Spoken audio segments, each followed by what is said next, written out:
Hello friends, welcome to Learntech. Excel की इस video series में आज हम कुछ और फीचर्स के बारे में देखेंगे एक्सेल का, जो होम टैब में अवेलेबल है।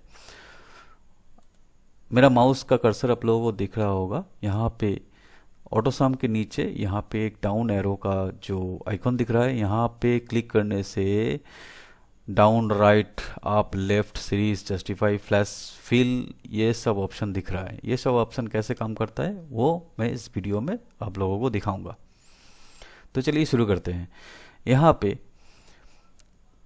पे इस मैथ्स सब्जेक्ट का हम ऑटो सम कर लेते हैं। तो ऑटो सम करने के लिए हम यहाँ पे इस सेल सब सेल को सिलेक्ट करके ऑटो सम पे क्लिक किया। यहाँ पे ऑटो सम हो गया।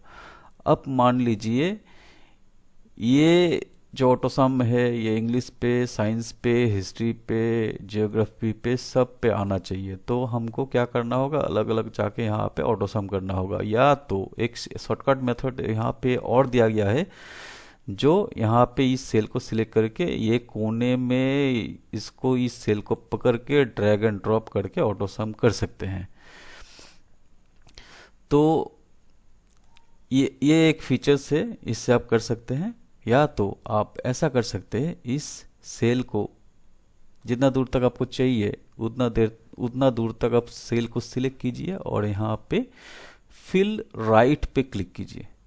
फिल राइट पे क्लिक करने के बाद इस सेल का जो भी एट्रीब्यूट है, जो भी फॉर्मेटिंग है, ये इस सेल में सब कॉपी हो जाएगा।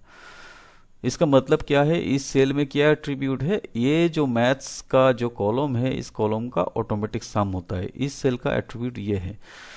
तो इस सेल का एट्रीब्यूट ये होगा कि ये जो सिलेक्टेड सेल है, इस सेल का ऑटो सम यहाँ पे होगा। मतलब ये सेल का जो भी फॉर्मेटिंग होगा यहाँ पे कॉपी हो जाएगा। जैसे आप ड्रैग एंड ड्रॉप करते थे वैसे यहाँ पे फिल राइट करने से ये वही काम होगा। फिल राइट, फिल लेफ्ट, ये और भी एक तरह का काम करता है। जैसे कि मैं यहाँ पे आपको दिखाता हूँ। यहाँ पे 10 में टाइप करता हूँ। अभी मैं यहाँ से यहाँ तक सिलेक्ट किया और यहाँ पे फिल राइट पे फिर से क्लिक किया। देखिए यहाँ पे सब जगह पे 10 ऑटोमेटिक टाइप हो गया। ऐसे ही मैं अगर लेफ्ट में सिलेक्ट करके यहाँ पे लेफ्ट, फिल लेफ्ट करते हैं तो ऑटोमेटिक देखिए यहाँ पे आ गया। वही सेम चीज़ है, अगर मैं ये सब सेल को थोड़ा छोटा कर लेते हैं, थोड़ा बड़ा कर लेते हैं ताकि समझ में आसानी होगा। पहले जैसे ही है वैसे ही ठीक था। तो मान लीजिए वही जब मैं राइट दिखाया, लेफ्ट दिखाया, वैसे ही अप एंड डाउन वैसे ही काम करेगा। अगर मैं फिल अप करते हैं तो ऐसे ही अप होगा और फिल डाउन करते हैं तो वैसे ही फिल हो जाएगा। ये एक सीरीज फॉलो करता है। जिस सीरीज में आप लिख रहे हैं उसी सीरीज में वो नंबर फिल करता जाएगा। तो यहाँ पे देखिए सीरीज बोल के एक और ऑप्शन दिया गया है, जो करता है क्या, आप जैसे यहाँ पे 1 2 3 ऐसा करके नंबरिंग करते हैं। ये नंबरिंग करने का और एक फंडा है। ये जो 3 नंबर है, ये नंबर को आप ड्रैग एंड ड्रॉप करके सिलेक्ट कीजिए, यहाँ पे ऑटोमेटिक नंबर आ सकता है। और एक तरह से ये नंबरिंग आप कर सकते हैं। मान लीजिए ये 1 से 1000 तक जाएगा, तो कैसे आप कीजिएगा, 1 2 करके नंबरिंग करेंगे या इतना ऐसा ऐसा टान के आप 1000 तक जाएंगे। तो ये करने से छोड़ भी सकता है। तो इसका एक उपाय दिया गया है। यहाँ पे सिलेक्ट कीजिए इस सेल को और सीरीज में जाइए। सीरीज में जाने के बाद यहाँ पे देखिए ये रो की तरफ नंबरिंग करेगा या कॉलम की तरफ सीरीज में नंबरिंग करेगा। तो मैं कॉलम सिलेक्ट कर लेता हूँ और यहाँ पे 50 दे देता हूँ। 1 से स्टार्ट होगा और 50 में स्टॉप होगा। तो ओके कर देता हूँ। यहाँ पे देखिए 1 2 करके यहाँ पे 50 में जाके स्टॉप हो गया। और भी नीचे जाएंगे तो देखिए 50 में जाके स्टॉप हो गया। ऐसे ही ये नंबरिंग करता है, सीरीज में नंबरिंग करता है। यहाँ पे देखिए टाइप में लीनियर, ग्रोथ, डेट, ऑटोफिल, ये सब जो ऑप्शन है ये एक एक करके अलग अलग जैसा काम करता है। यहाँ पे और एक चीज़ मैं दिखाना चाहता हूँ। लीनियर में मैं था, लीनियर में कॉलम में गया जाके मैं नंबरिंग किया था। यहाँ पे मान लीजिए, यहाँ से यहाँ पे मान लीजिए 10 लिख दिया और यहाँ पे मान लीजिए मैं 20 लिख दिया। तो ये जो 10 से शुरू होता है 20 में जाके ख़त्म हो जाता है। तो इस बीच का आप लोग डिवीजन करके नंबरिंग कर सकते हैं। वो कैसे कर सकते हैं, इसको सिलेक्ट कीजिए, सिलेक्ट करके यहाँ पे सीरीज में जाइए। सीरीज में जाने के बाद यहाँ पे ट्रेंड में क्लिक कीजिए। ट्रेंड में क्लिक करते ही ये देखिए यहाँ से यहाँ तक ऑटोमेटिक नंबरिंग हो गई। ये तो 10 से 20 दिखाया मैं, इसीलिए आप लोगों को थोड़ा समझ में दिक्कत होगा। यहाँ से आप ऐसा कम कर से यहाँ पे 1 लिखिए और यहाँ पे आप 20 लिखिए। तो यहाँ पे देखिए 1 से 20 तक ऑटोमेटिक डिवीजन करके आपको नंबरिंग करके दे देगा। तो यहाँ पे ट्रेंड में क्लिक किया, यहाँ पे लीनियर कॉलम सिलेक्टेड है, उसको ओके किया। यहाँ पे देखिए 1 से 20 और जितना सारा सेल है उसके हिसाब से वो डिवीजन करके नंबरिंग करके यहाँ पे दिखाया।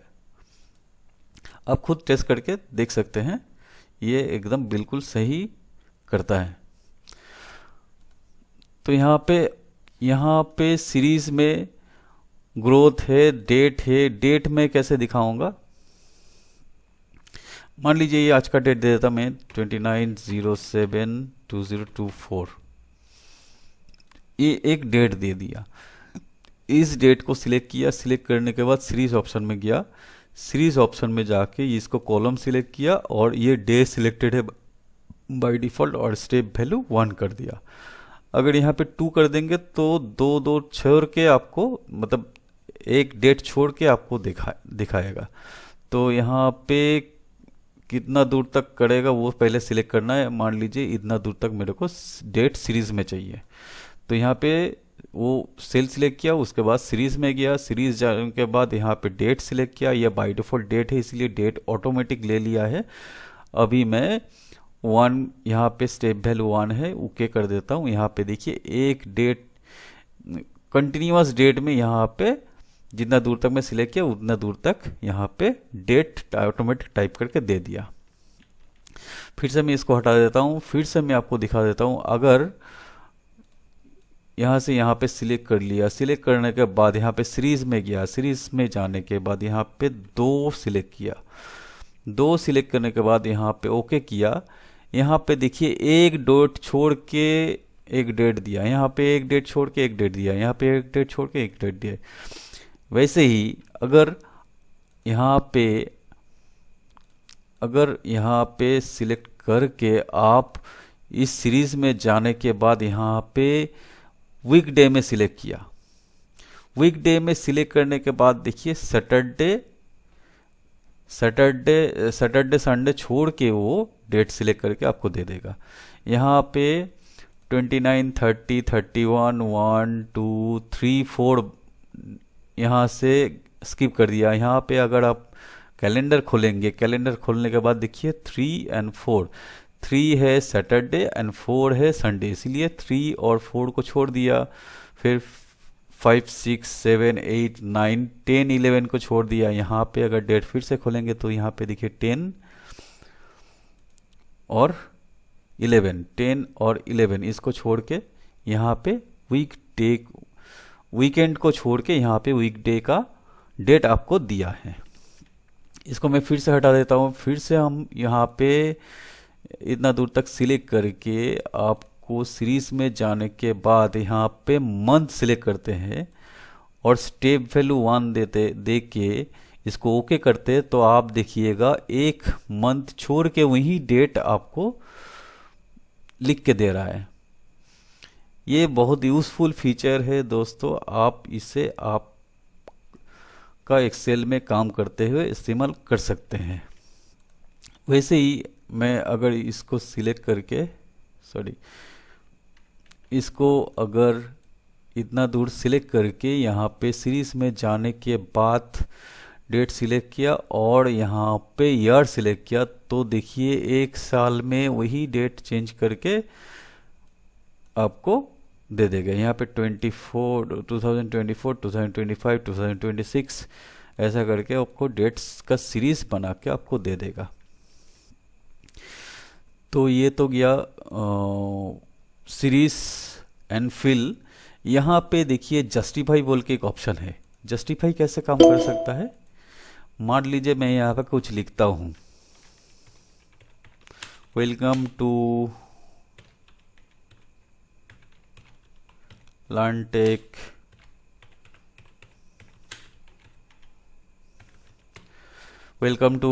YouTube channel. तो ये जब ये देखिए एक सेल में मैं यहाँ पे टाइप किया, आप लोगों को नोटिस आ रहा होगा, ये जो मैं लिखा हूँ ये सेल को छोड़ के दूसरा सेल में घुस गया।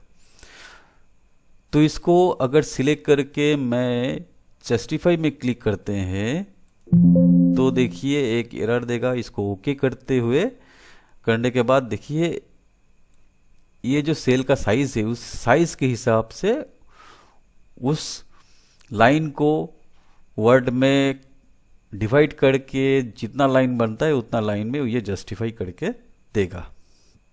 इसको कंट्रोल Z करके फिर से दिखाते हैं आपको।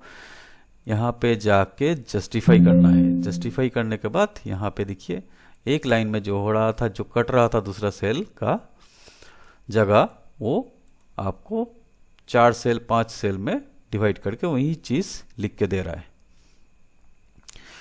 ये सेल का साइज के हिसाब से कर रहा है। मान लीजिए इसको फिर से कंट्रोल Z करते हैं, मान लीजिए सेल का साइज थोड़ा बढ़ा देते हैं। तो पहले जो 4 लाइन में आ रहा था अभी मैं जस्टिफाई कर रहा हूँ, तो देखिए ये 2 लाइन में आ गया। तो ये सेल का साइज के हिसाब से जस्टिफाई कर लेता है। तो ये तो गया जस्टिफाई। अभी एक और फीचर दिया गया है यहाँ पे, फ्लैश फिल। फ्लैश फिल जो है ये लेटेस्ट वर्जन एक्सेल में मिलेगा आपको, पुराना एकदम पुराना 2003 या 2007 वाला एक्सेल में नहीं मिलेगा। ये जस्टिफाई कैसे काम करता है, ये फ्लैश फिल कैसे काम करता है, ये आप लोग थोड़ा समझ लीजिए। तो फ्लैश फिल के लिए मैं यही डेटा मैं यहाँ पे कॉपी कर लेता हूँ, कॉपी करके ये सेल को थोड़ा बढ़ा देता हूँ। अभी ये जो डेटा है इस डेटा का जस्टिफाई कैसे काम करता है थोड़ा आप ध्यान से देखिए। ये जो नाम एंड सरनेम दिया गया है इसको मैं हटा देता हूँ। ये जो नाम एंड सरनेम दिया गया है, मान लीजिए मैं यहाँ पे नाम और सरनेम अलग से लिखना चाहता हूँ।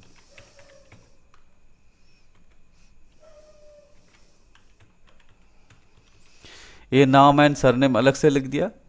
ऐसे ही यहाँ पे तो डेटा थोड़ा कम ही है, मान लीजिए ये 500 1000 के हिसाब से उतना सारा डेटा है। तो उतना डेटा को अगर ये नाम एंड सरनेम अलग करना होता है तो आपको मैनुअली टाइप करना होता है या कुछ फार्मूला ऐसा लगाना पड़ता था पुराना वर्जन एक्सेल में। तो यहाँ पे फ्लैश फिल बोल के एक ऑप्शन दिया गया है जो लेटेस्ट एक्सेल में 2013 से ऑनवर्ड मिलेगा आपको।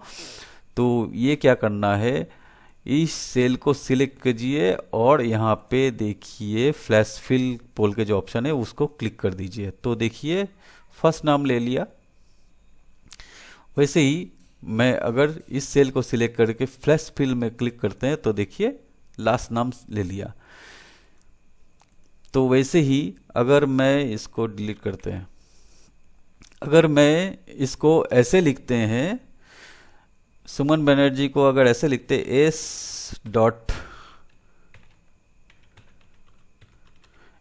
बनर्जी ऐसे शॉर्ट फॉर्म में लिखते हैं, तो वैसे ही इस सेल को सिलेक्ट करके फ्लैश फिल को अगर क्लिक कर देते हैं तो फ्लैश फिल करता है आपका नाम के हिसाब से सब सेल में वैसे ही नाम बना के दे देगा। इसको आप ऐसे कर सकते हैं या तो ऐसे कर सकते हैं, मिस्टर एस ऐसे भी आप कर सकते हैं। इसको सिलेक्ट कीजिए, सिलेक्ट करने के बाद फ्लैश फिल को क्लिक कीजिए। सब में देखिए ऐसे करके आपको नाम बना के दे देगा। ये बहुत यूज़फुल फीचर है दोस्तों, आप लोग यूज़ करके देख सकते हैं। लेकिन ध्यान में रखिएगा, फ्लैश फिल एक पैटर्न को फॉलो करता है। मान लीजिए यहाँ पे नेम एंड सरनेम है, तो नेम एंड सरनेम को वो फॉलो करके ऐसा आपको बना के दे रहा है। यहाँ पे अगर ऐसा होता, सभी नाम पे नेम एंड सरनेम होता, किसी एक नेम पे यहाँ पे सुमन कुमार बनर्जी होता, मतलब बीच में कुमार होता, तो वो क्या करता, वो उस नाम का पैटर्न को समझ नहीं पाता, वहाँ पे कुछ दूसरा आउटपुट देता। तो वैसे आपको फ्लैश फिल को काम करवाने से पहले वो चीज़ आपको थोड़ा ध्यान में रखना होगा। तो आई होप ये सब फीचर आप लोगों को अच्छा लगा होगा और वीडियो को अच्छा लगा होगा। अगर इस वीडियो से कुछ नया सीखे हैं तो वीडियो को लाइक कीजिए एंड शेयर ज़रूर कीजिए, और चैनल में नए हैं तो चैनल को सब्सक्राइब करके रखिए, क्योंकि ऐसे ही यूज़फुल वीडियो हम लाते रहते हैं। So thank you so much, मिलते हैं अगले वीडियो में।